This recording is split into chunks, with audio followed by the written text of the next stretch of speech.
on the last winner, well, then spring is in the air. Number 8 is 4th of July. And 4th of July is very fancied here. Peter Skew looking for his first winner of this meeting.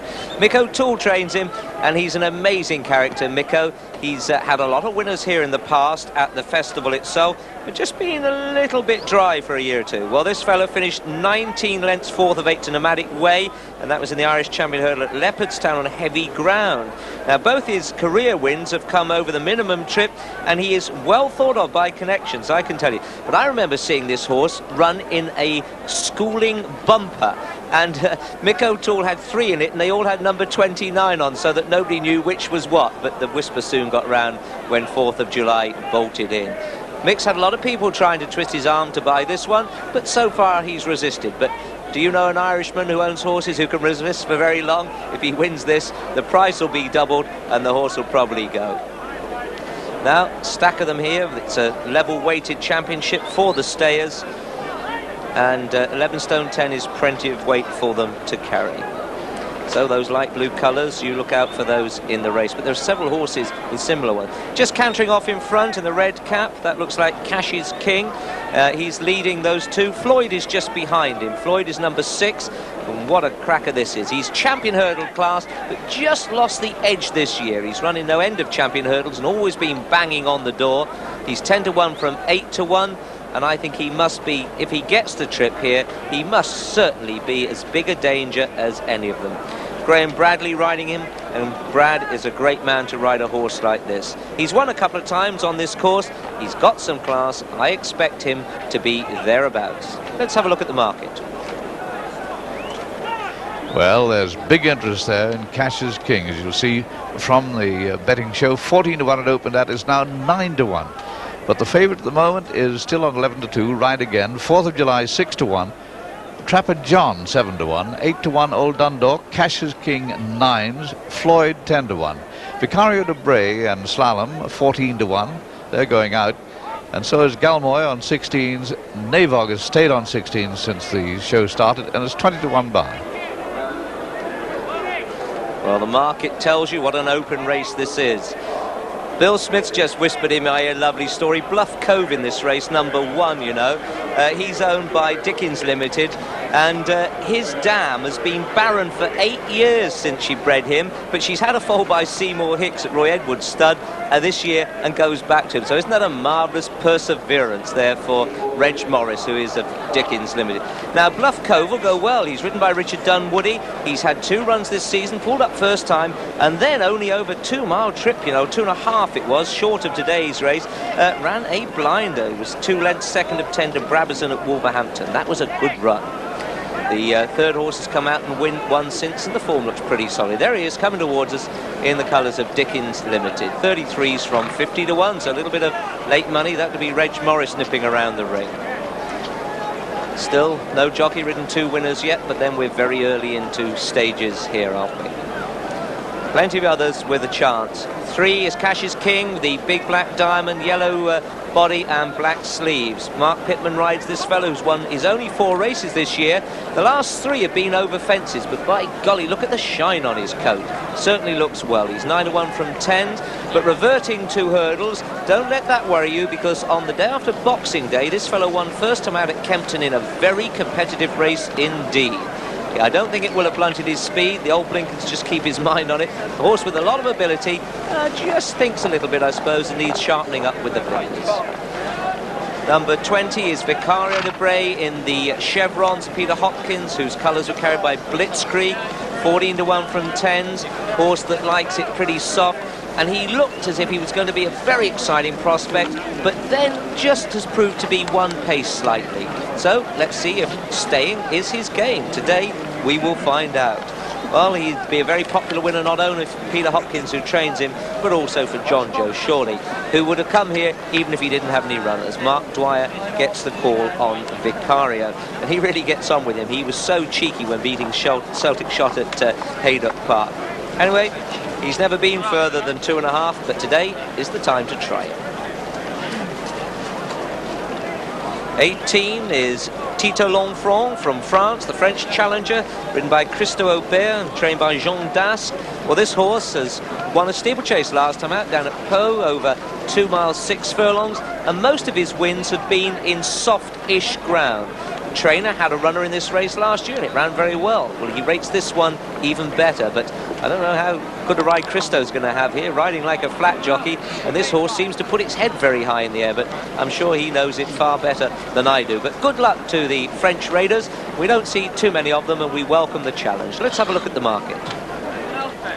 And right again, 11-2, and so is 4th of July. So we have joint favourites. Trapper John 7-1, Old Dundalk 8-1, and they're still going for Cash's King 8-1, 9-1 Bar.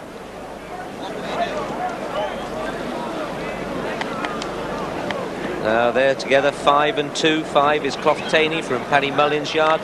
Animal that I think wants really deep ground to show its best. It floated through it here 2 seasons ago.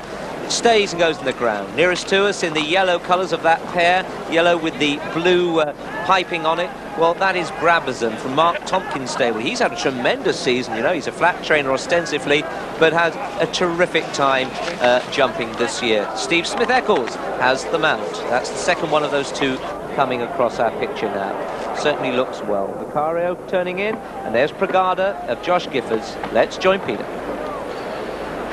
22 runners being called in, 13 flights to be jumped this time. Vicario, De Bray and Navog just a little bit behind the others. Clough-Taney just being turned towards the far left of the picture as we see them at the moment.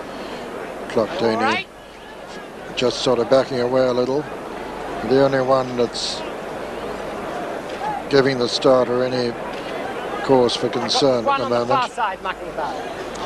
Right again, 11-2, 4th of July on the same mark. This is the big Irish gamble, one of the big gambles. Trapper John's Irish as well, of course, the third favourite, 7-1. And Cash's King is also 7-1. Clough-Taney was under the tape then. Asked to turn again. This looks like it.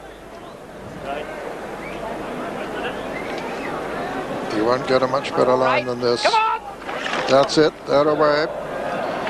Floyd with his white face towards the left of the picture. Bluff Cove with the bandages towards the right. Brabazon right up with them. And Flying Dancer over on the right of the picture. Coming to the first flight, and it's Bluff Cove, Flying Dancer and Clefalder with Tito Lefrant towards the left of the picture, the French challenger, and Floyd with his white face right up there. Then comes Brabazon and Pragada, and behind them right again on the far side. Then Silly's Chip, and then Old Dundalk and Miss Nero, and 4th of July. The back marker at the moment is Vicario de Bray with Navog also in rear. Flying Dancer goes up on the inside of Bluff Cove, and these two disputing it just ahead of Floyd in third with Tito Lefrant on the outside 4. Then on the inside is Brabazon with Clefalder and Miss Nero and Old Dundalk, and right again, and behind them is Cash's King and Miss Nero as they run down towards the second. Closely grouped up front. Bluff Cove, Flying Dancer, Floyd on the outside, Clefalder on the inner. All safely over it. Bluff Cove and Flying Dancer, Floyd, Clefalder. Just in behind them, Brabazon, Old Dundalk. Behind Old Dundalk, Miss Nero, Cash's King well there. Vicario de Bray, the back marker. They jump the third now. Bluff Cove, Floyd on the outside. Flying Dancer on the inner, Clefalder, Brabazon, and then on the inside, Old Dundalk. Just behind them, Tito Lefrant towards the outside. Right again is prominent. Silas Chip is also well there. Vicario de Bray is the back marker. Flying Dancer landed in the lead there from Bluff Cove. Floyd on the outside. Brabazon 4, Old Dundalk 5, Tito Lefrant 6. Clefalder 7, close to the pace. Miss Nero's only just off the pace as well. They begin the run downhill on the first circuit. Flying Dancer, the leader from Bluff Cove and Floyd. Behind them, Old Dundalk and Tito Lefrant and Brabazon. Miss Nero right close to the pace, then Slalom. Clefalder towards the near side, coming to the fifth now. Floyd goes right up to dispute it, and with his white face lands just in the lead there. Floyd from Bluff Cove, and on the inside Flying Dancer, Tito left front towards the outside. Over the 6th. Floyd landed in the lead there. From Flying Dancer on the inside, Tito left front on the outer. Brabazon is well there. Pragada's right up with the lead too. Slalom's just in behind them as they come down to the next, the 7th. Floyd and Flying Dancer. Pragada jumps it 3rd. Tito left front on the near side, 4 over on the far side. Bluff Cove and Old Dundalk, then Brabazon. Then Cassius King and Slalom and Ride Again. And then on the near side, Galmoy, who's won it twice and who's making good progress. Behind him is Tuart Castle. Behind Tuart Castle is another of the Irish challengers, Trapper John, looking back to last place now. And it's Mineral Dust who's dropped back to last, with just in front of him Clifalder and Clottany and Ickdam and Vicario de Bray. But right up front it's Floyd with Flying Dancer on the inside, Bluff Cove and Pragada and Old Dundalk, and then Cassius King, and then Ride Again and Tito left front well in the picture as they come down to the 8th. Floyd from Flying Dancer, Pragada on the outside, Tito left front for France still going well, Old Dundalk making progress on the inside in the same colours incidentally as Floyd.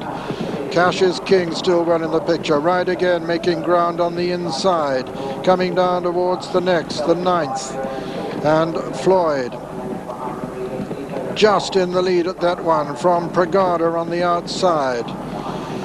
Clifalder's been pulled up. Bluff Cove still very well in contention. Old Dundalk on the inside. Tito left front is still there and going strongly under Christo Aubert. Just behind them is Ride Again with Cassius King next. Over that one, Floyd on the inside of Pragada towards the outer as they race towards the top of the hill. Old Dundalk is 3rd, Tito left front is 4th, then comes Bluff Cove just in behind him and improving back into the picture, Richard Dunwoody, but Floyd still has the advantage as they run downhill with 3 left to jump. It's Floyd showing on the right of the picture with his white face. Pragada is almost up with him. Brabazon's coming there. Galmoy on the wide outside under pressure. Trapper John is making progress too. Floyd on the near side. Bluff Cove fights his way back though into the lead. It's Bluff Cove now from Pragada. Galmoy under. Strong driving from Tommy Carmody. Trapper John is coming there for Ireland too. Bluff Cove though just has the advantage 2 out and lands in the lead. Bluff Cove from Cassius King. Faller there was Ride Again. Bluff Cove is the leader. Trapper John is challenging in 2nd. Cassius King is 3rd. Racing to the final flight now. And Bluff Cove and Richard Dunwoody with the advantage from Trapper John challenging for Ireland. Bluff Cove in the bandages. Lands in the lead from Trapper John who lands 2nd. Navog is putting in a tremendous run too. Bluff Cove being pressed by Trapper John in the centre. Navog towards the near side. And Trapper John just takes it up from Bluff Cove with Navog finishing like a train, but Trapper John is going to hold them all and win it. Trapper John has won it from Navog. Bluff Cove is 3rd. 4 was Ickdam and 5 Cassius King and 6 Brabazon. And that's how they finished in the Waterford Crystal Supreme.